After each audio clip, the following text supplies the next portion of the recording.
Hello et bienvenue dans Ce que je retiens, un podcast qui mêle expérience de vie et coaching en abordant l'amour de soi, la bienveillance et la résilience. Je m'appelle Camille et je suis coach de vie certifiée. C'est parti!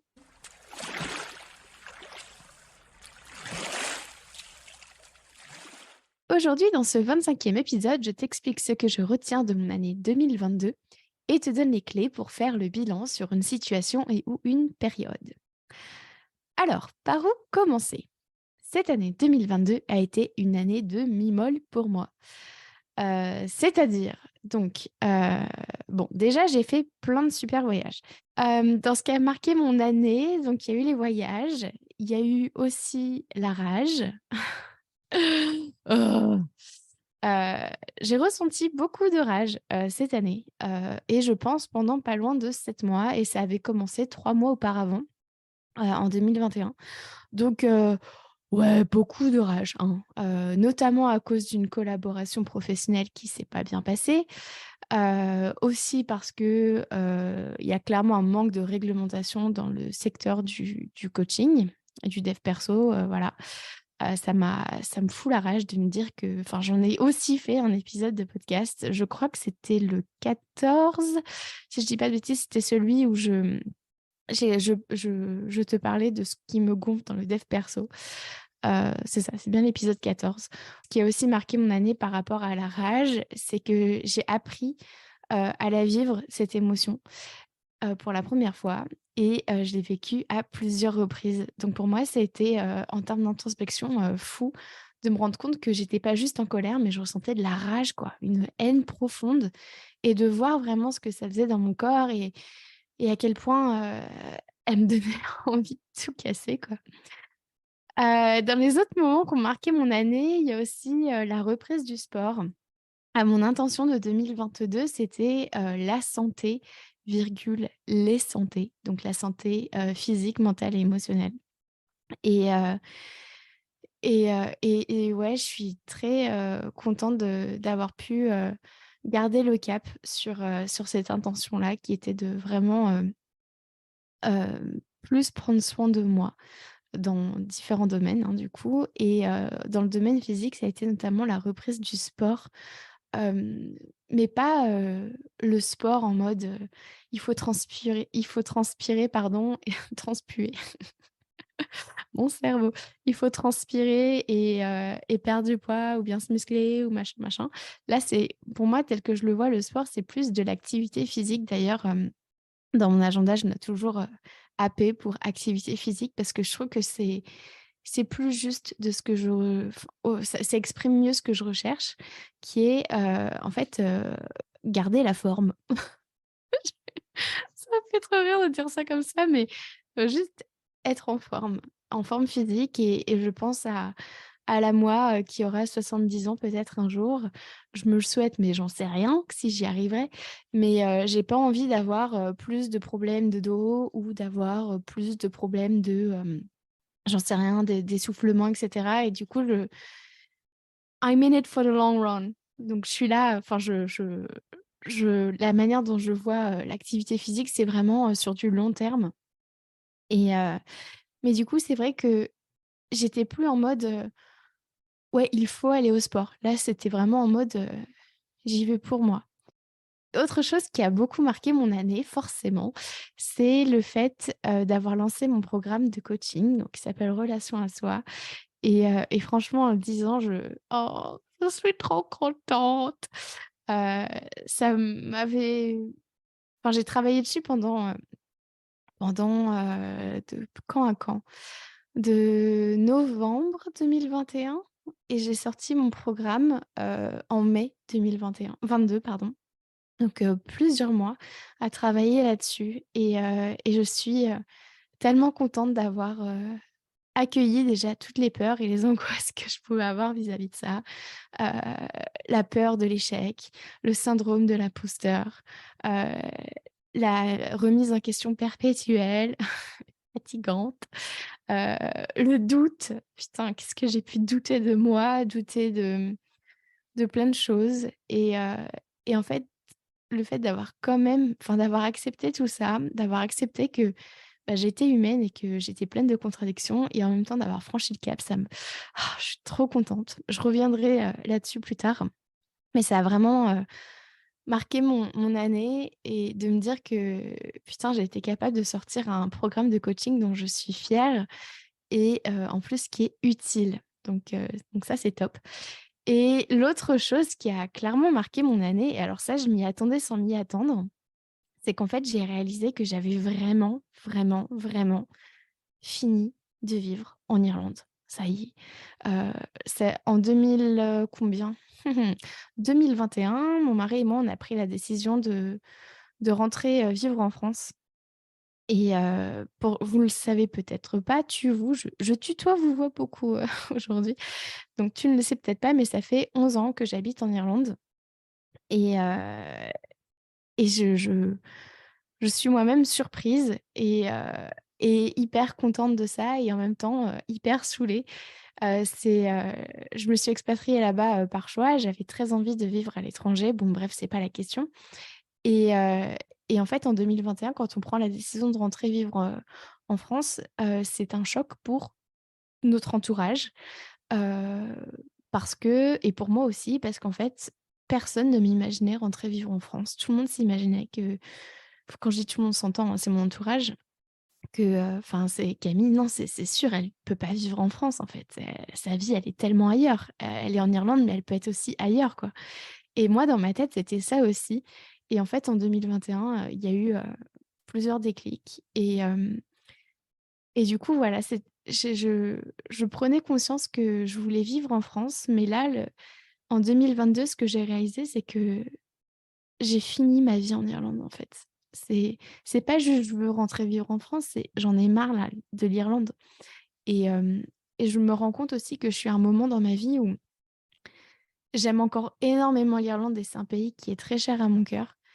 Mais je sais que si je reste plus longtemps, enfin voilà, si je reste 1 an de plus, je vais en être écœurée et j'ai pas envie de garder ça comme souvenir et du coup voilà, ça a vraiment, je ouais, c'est un moment, enfin, c'est un vrai deuil, quoi, de me dire que ça y est, j'ai fini ma vie ici et j'ai besoin de passer à autre chose. C'est pas juste j'ai envie, c'est j'ai vraiment besoin de découvrir ce que c'est que vivre en France en tant qu'adulte indépendante. Donc ouais, ça a été une très grande surprise pour moi de voir que c'est bon là, c'est bon, il faut que je me casse, tout simplement. Cette année, donc enfin, cette année 2022, il y a plein, plein de choses que j'ai apprises. Comme, le fait que j'ai besoin d'un cadre souple. J'ai vraiment besoin de flexibilité et en même temps, des gouttières sur la piste de bowling, quoi. Donc j'ai vraiment pris conscience de ça, que trop de cadres ou même un cadre strict, c'est contre-productif pour moi, mais j'ai quand même besoin, des gouttières, quoi. Voilà. Qui comprendra, qui pourra. Quand je dis les gouttières, je sais même pas si ça s'appelle comme ça, mais tu sais sur, le bowling, pour les enfants, on leur met des petites grilles là, justement dans les rigoles là. Moi j'appelle ça des gouttières, mais ça se trouve c'est pas ça. Ben, moi j'ai besoin de ce truc-là en fait pour me cadrer, mais j'ai le droit de lancer comme je veux quand même, quoi. Voilà, en gros c'est ça. J'ai aussi appris que, j'étais capable d'être productive en solo. C'est vrai que j'avais pas mal d'appréhension, à l'idée de bosser, enfin, en tant qu'auto-entrepreneur en fait, j'ai toujours été salariée, quoi et toujours travaillé en équipe parce que, en Irlande, quand on est enseignante en maternelle, bah, on bosse, en équipe parce que bah, alors, je sais qu'en France, c'est le cas aussi, mais c'est vrai qu'en Irlande, on est, plusieurs enseignantes dans la classe et du coup, j'avais jamais vraiment bossé toute seule et je me souviens de ce que une personne de ma famille, m'a dit il y a des années et qui me colle à la peau, c'était que, bah, j'étais pas capable de bosser solo, en fait. Et en fait, au fond de moi, je sais que c'est pas vrai parce que j'ai quand même réussi à pondre une thèse en solo, donc à me lever, à 7 heures le samedi matin pour taffer toute la journée, donc je sais que j'en étais capable. Mais là, l'enjeu est quand même plutôt, très, très haut aussi. C'est-à-dire que c'est juste mon entreprise. Si je ne bosse pas, il se passe rien dans la boîte. Donc très, très contente de voir que je suis capable d'être productive en solo. J'ai aussi, appris à poser des objectifs réalistes et progressifs. Ah mais ça fait tellement du bien de comprendre comment ça fonctionne. Ce truc de me dire, «Ouais, je j'ai jamais fait ça, mais là, je veux le faire maintenant. Il faut forcément que j'y arrive, que je maîtrise tout le truc d'un coup, quoi». Si je prends un exemple, un peu plus concret, bah, typiquement sur l'activité physique, de me dire, «Ouais, je vais y aller tous les jours, machin et je vais faire chaque jour 1 heure». En fait, non, ça marche juste pas comme ça. J'avais jamais été, enfin ça faisait, 8 ans que j'avais pas fait ça, 9 ans même, oh God! Oui, 9 ans que j'avais pas fait ça, aller au sport, tous les jours, 5 jours par semaine et là de me dire en fait, «Non, j'y vais juste à mon rythme» et heu et oui, le yoga, je peux faire, 40 minutes, 45 minutes, ça va, mais faire de l'elliptique pendant 45 minutes, c'est dur. C'est très, très dur.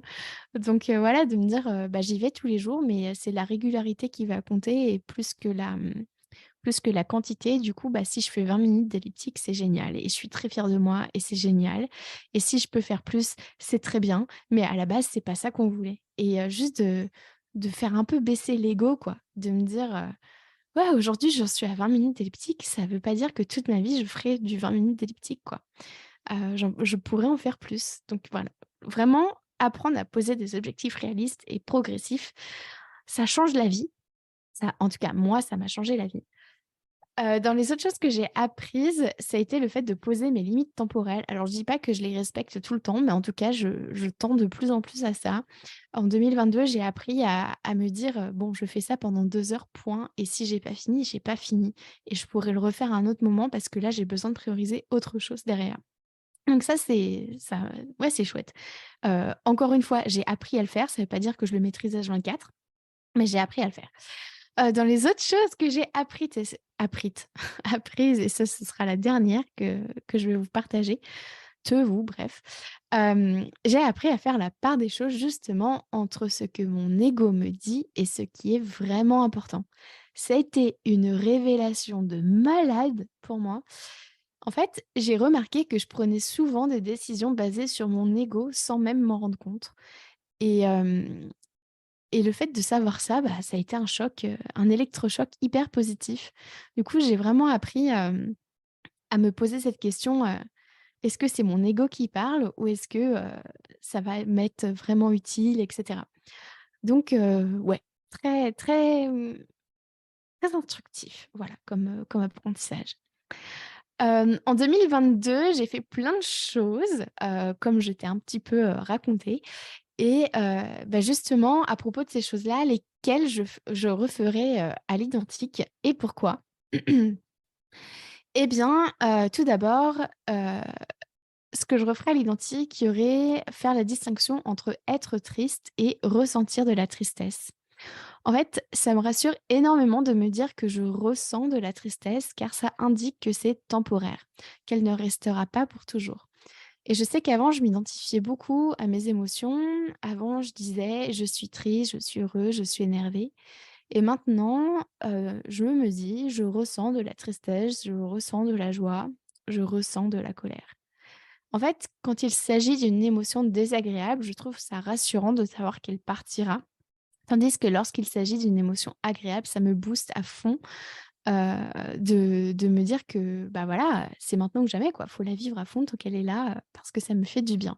Donc vraiment, ce que je referais à l'identique, c'est du coup ce truc de distinguer l'état du ressenti. Autre chose que je referais à l'identique, c'est vivre ma tristesse aussi souvent que nécessaire, car ça me fait beaucoup plus de bien de la à vivre plutôt que de la fuir, finalement. Et c'est même étonnant parce qu'en 2021, et 2020, alors 2020, je ne savais même pas que j'étais triste, que je ressentais de la tristesse et 2021, j'avais peur de la vivre et du coup, cette année, je l'ai énormément vécue. J'ai vécu plein de deuils. Alors personne n'est mort, mais le deuil, c'est au quotidien sur des petites choses ou des plus voilà, des plus grandes choses, des choses qui s'arrêtent et qui recommencent et cetera. Donc voilà, ça c'est ça je le referai tout pareil. Heu, Tout à l'heure, je disais aussi, quelque chose que je referais, c'est me demander: «Est-ce que c'est mon ego qui parle?» Ça, c'est vrai que ça m'a vraiment aidé à prendre, des décisions, plus justes pour moi. Autre chose que je referai à l'identique, c'est prioriser, voilà. Me donner le choix de prioriser le boulot à ma santé physique certains mois ou bien prioriser ma santé physique, mentale et émotionnelle, face au boulot, d'autres mois et tout ça, en me soutenant au quotidien et c'est vrai que le fait de pas être sur mon dos et de me dire: «En fait non, là j'ai pris la décision que ce mois-ci, ça va être boulot, boulot, boulot et ça me va très bien et ce mois-là, je vais d'abord en fait penser à me reposer, émotionnellement ou mentalement parce qu'en fait, j'ai fait, 20 000 de choses et j'en ai grave besoin et c'est vrai, ça m'a fait beaucoup de bien de me lâcher à grappe à propos de ça et juste de prioriser quoi, de prendre des décisions et de prioriser et d'être là pour moi, heu, durant cette période-là. Autre chose que je referais à l'identique, c'est me lâcher la grappe vis-à-vis de mon perfectionnisme. Alors déjà, j'ai réussi à identifier et à accepter mon côté perfectionniste et ensuite, j'ai appris à lâcher du lest sur des choses, qui avaient pas ou peu d'enjeux et depuis, j'y arrive sur des choses plus importantes et ça me rassure beaucoup de savoir que la perfection est inatteignable, mais que ça ne m'empêche pas de trouver un équilibre entre satisfaction et santé mentale et physique. Hem, donc ça a vraiment été, très important, encore une fois, pour moi. Parmi tout ce que j'ai vécu en 2022, on a vu là tout ce que je referais à l'identique et ben, il y a des choses que je ne ferai pas, à l'identique. Comme par exemple, anticiper des choses qui ne sont pas de mon contrôle, hein. Ça m'a stressée inutilement puisque je n'avais pas la main dessus.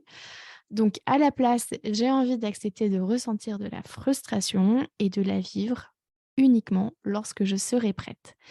Et puis, je pourrais aussi faire l'outil obstacles et solutions qui est bien utile dans ce genre de cas. Dans ce que je ferais différemment, il y a aussi le fait de ne pas terminer une formation que j'ai débutée. En 2022, j'ai fait le choix de poser la formation sur les traumatismes. Donc j'ai débuté une formation sur les traumatismes, heu et j'ai fait le choix, de la mettre en pause pour plusieurs raisons. Mais en fait, le problème, c'est que je ne me suis pas programmée de date de reprise et la formation est presque sortie de ma tête. Donc je savais que j'avais ce dossier d'ouvert, hein, dans ma tête.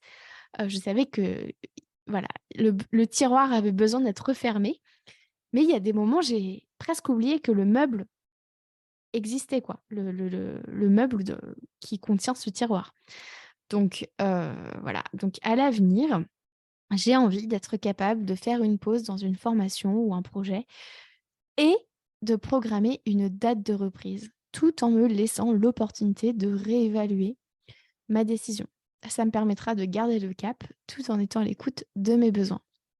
Et dans ce que je referais différemment, il y a notamment le fait d'enregistrer mes épisodes de podcast en flux tendu parce que ça m'a coûté beaucoup trop d'énergie et de stress que j'aurais pu investir, ailleurs. Pas le s Enfin si, le stress aussi finalement, mais en gros, j'écrivais, mes épisodes et je les enregistrais, à 3 jours ou 4 jours avant de les poster et c'était, finalement, bon, c'est un rythme, moi, qui me convient très bien, mais la fin de l'année m'a prouvé que c'était pas l'idéal parce que, en décembre, j'ai été, malade et même plutôt très malade, au point de devoir, décaler des séances de coaching, chose que j'avais jamais faite, en plus d'1 an et demi de de depuis que je suis coach, quoi et ça, j'ai pas aimé, en fait. Alors je sais pourquoi j'ai pas pu, sortir les épisodes de podcast comme je voulais et cetera et je suis en paix avec ça. C'était la meilleure décision. J'étais pas dans l'état même si j'avais de la voix, j'étais pas, lucide, enfin assez lucide pour pouvoir, enregistrer mes épisodes mais du coup, je suis pas OK avec la conséquence que ça a pu avoir sur, toi qui écoutes ces épisodes. Je suis pas OK avec, le manque de transmission ou en tout cas oui, le manque de transmission que mon entreprise a pu, véhiculer. Moi, ce que je veux, c'est de la régularité. Je veux que mon entreprise, LCC puisse, transmettre le plus possible et pour transmettre le plus possible, ça demande de l'organisation. Donc à la place, j'ai envie de m'organiser autrement et de prendre de l'avance afin de parer aux imprévus. Et si je devais résumer, 2022, mon année 2022 en 3 mots, ce serait la santé, les choix et la fierté. Et alors, je vais rentrer dans le détail très rapidement. Au niveau de la santé, donc j'ai repris l'activité physique et j'ai vu les bénéfices de fou sur ma santé mentale, émotionnelle et physique aussi. J'ai beaucoup moins de douleurs. Hem, j'ai et du coup, c'est ça, j'ai aussi pu observer, une agréable évolution, dans mes maladies, à propos de mes maladies. J'ai moins de symptômes contraignants, donc ça, c'est chouette. En tout cas, ils sont moins intenses, donc ça, c'est chouette. Hem, j'ai traîné mes soucis dentaires, et en même temps, je les ai réglés, donc ça, c'est chouette. 2022, ça m'a vraiment, au niveau de la santé, c'est vrai que les j'ai plutôt trinqué au niveau des dents et mon porte-monnaie, comment parler? Heu, il y a aussi eu, putain, au niveau de la santé, la fin 2022, donc le mois de décembre, j'ai été malade tout le mois de décembre à partir du 4 décembre. Voilà. Et j'ai été, voilà, j'ai eu une infection respiratoire qui a mal été soignée en Irlande, qui a dégénéré et surtout aujourd'hui, j'enregistre cet épisode début janvier 2023 et j'ai toujours cette, infection respiratoire et surtout, donc moi je l'ai eu soit, mais surtout mon mari a eu la même infection respiratoire qui a fini à l'hôpital. Voilà, lui, il a dû être hospitalisé, ça a mal tourné pour lui. Et j'ai eu très, très peur de le perdre. Ensuite, le deuxième mot qui résume mon année, je disais tout à l'heure, c'est le mot choix. Je vais commencer par, le perso parce que c'est plus rapide, mais on a vraiment, pris plein de décisions cette année et notamment de déménager, savoir, où c'est vraiment qu'on veut s'installer, qu'est-ce qu'on veut, amener avec nous, enfin, tout un tas de décisions liées finalement, au déménagement, que ce soit en termes, même de pays parce que finalement on a changé d'avis, enfin bref, plein de décisions au niveau de notre vie personnelle, des décisions aussi impactantes, en termes de, est-ce qu'un jour je serai mère? Et parmi les autres choix, il y a eu aussi, toutes ces décisions prises au niveau professionnel, comme le fait de continuer une collaboration malgré la rage et l'inconfort plus de la situation. J'ai aussi pris la décision d'arrêter cette même collaboration, malgré l'inconfort le stress et la perte financière et je pense que ça s'entend parce que ma voix, elle vacille. J'ai aussi pris la décision de reprendre, quelques heures, en maternelle, chaque jour, afin d'avoir de l'argent, hein, une petite rentrée d'argent quand même et j'ai aussi pris la décision d'arrêter de bosser en maternelle. Donc j'ai travaillé plusieurs mois en maternelle, en 2022 et j'ai décidé qu'en 2023, je ne rebosserai plus en maternelle. Pareil que la même histoire avec, l'Irlande. Il est temps que je m'arrête avant de profondément détester ce métier, même si enfin voilà, aujourd'hui, ça reste un métier que j'adore et voilà, bref, peu importe, c'est pas la question. Donc voilà, ça a été une grosse décision. Dans les autres, grosses décisions très importantes pour moi, ça a été le fait comme je le disais, de lancer, mon programme de coaching. Heu et du coup aussi de coacher à 100 que ce soit vraiment mon activité principale et ça fait tellement de bien, tellement de bien et ça fait tellement de bien, oui, bah, tout simplement parce que je sens que c'est ce qui m'anime, quoi et le troisième mot de mon année et alors là, celui-là, oh, bah, ça fait du bien. C'est justement, la fierté, heu, à 2 égards. Tout d'abord le fait d'un point de vue, personnel, le fait d'avoir su, garder le cap sur mon intention de début d'année qui était, comme je disais tout à l'heure, prioriser ma santé, mes diverses santé, santé mentale, physique et émotionnelle et j'ai progressivement mis en place des choses qui m'ont fait beaucoup de bien et que j'estime être, maintenant ancrées donc ça, c'est chouette et l'autre oh zut, c'est quoi le mot en français? L'autre aspect de l'autre domaine dans lequel je suis fière, c'est au niveau professionnel, c'est notamment l'évolution de mon entreprise. Heu, je suis hyper fière de gérer tout toute seule. Que ce soit la mise à jour de mon site internet, j'ai fait la V2 la V2 bis, de la 2e version bis, de mon site internet. J'ai tout refait toute seule. Je l'avais déjà lancé toute seule, mais là, c'est vrai que je le trouve, si joli. Je suis aussi hyper fière de ma charte graphique. J'ai mis du temps avant de trouver, ce qui comptait vraiment pour moi, ce que je voulais vraiment transmettre et je suis hyper fière de ce que j'ai réussi à en faire. Alors je dis pas que ça n'évoluera jamais, mais en tout cas, à l'instant T, je trouve que c'est génial. Je suis très fière de que ce soit fait maison parce que ça me ressemble. Je dis pas que en travaillant avec quelqu'un d'autre, ça ne me ressemblerait pas, mais c'est chouette. Hem et du coup, voilà, ma charte graphique qu'on peut voir, notamment sur les réseaux sociaux et aussi en interne, pardon, à travers, les différents, supports, du programme Relation à soi. Dans les autres choses qui me rendent fière à propos de mon entreprise, c'est, le fait de m'être lancée dans le podcast malgré la peur de me livrer aux gens. Clairement, là, c'était les restes de mes traumatismes, hein, et du harcèlement en ligne et du harcèlement tout court aussi que j'ai subi pendant, plusieurs années. Donc ouais, le podcast, c'est génial, je suis trop contente. Hem, les autres choses qui me rendent fière, c'est le fait d'avoir créé du coup le programme de coaching Relation à soi, que je trouve en plus, éthique, que j'aime et surtout qui est profondément utile à mes clientes. Je ne suis pas peu fière, de t'annoncer que, en décembre 2022, le taux de satisfaction de mes clientes était de 97,5 et 100 de mes clientes ont indiqué qu'elles recommanderaient fortement le programme.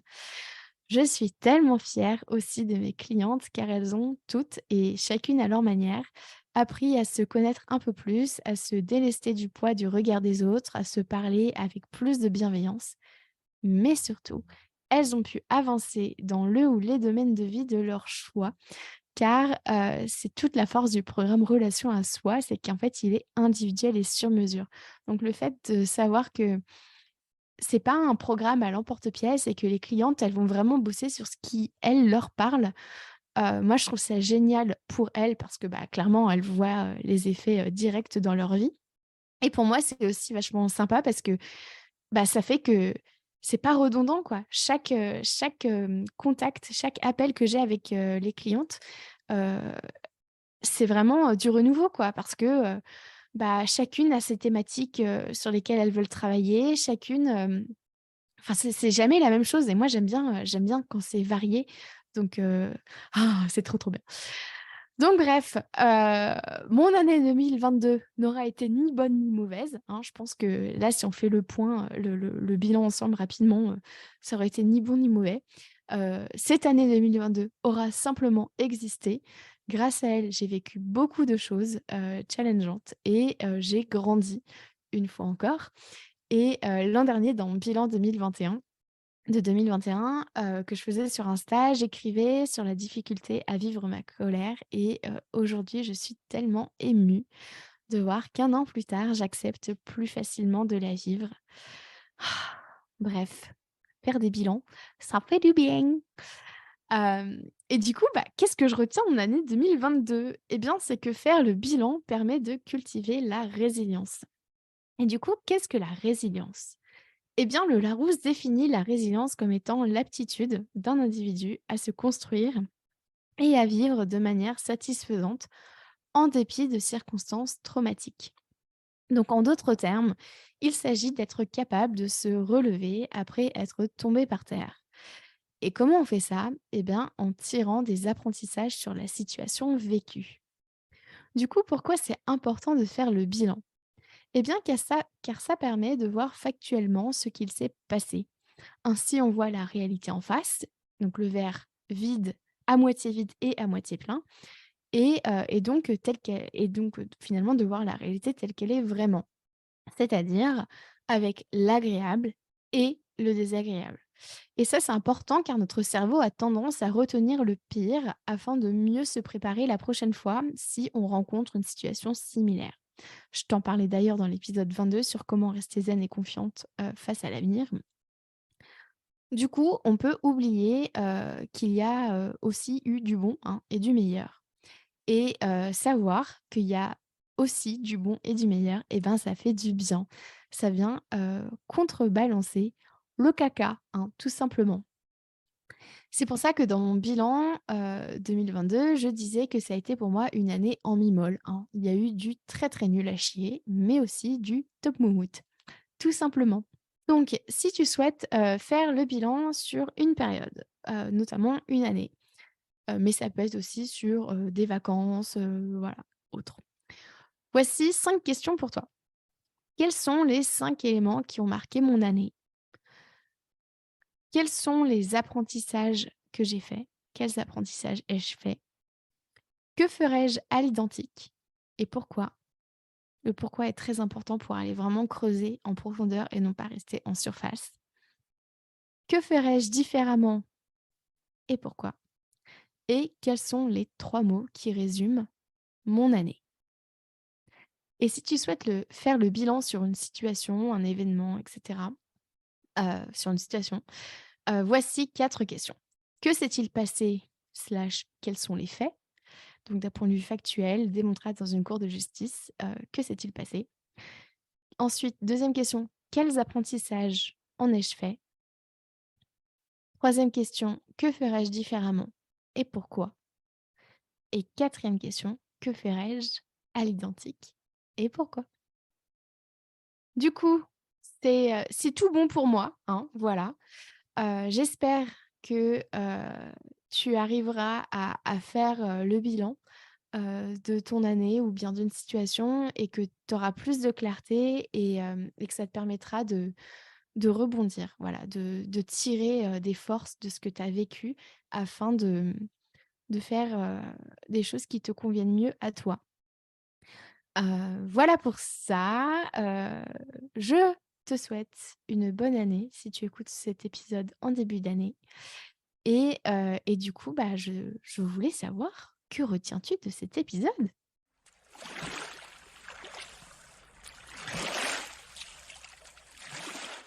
Merci à toi d'avoir écouté cet épisode jusqu'au bout. Si tu souhaites en savoir plus sur mon travail, rejoins-moi sur Instagram sur la page La Coach Camille, ainsi que sur mon site internet www.lacoachcamille.com. Prends soin de toi.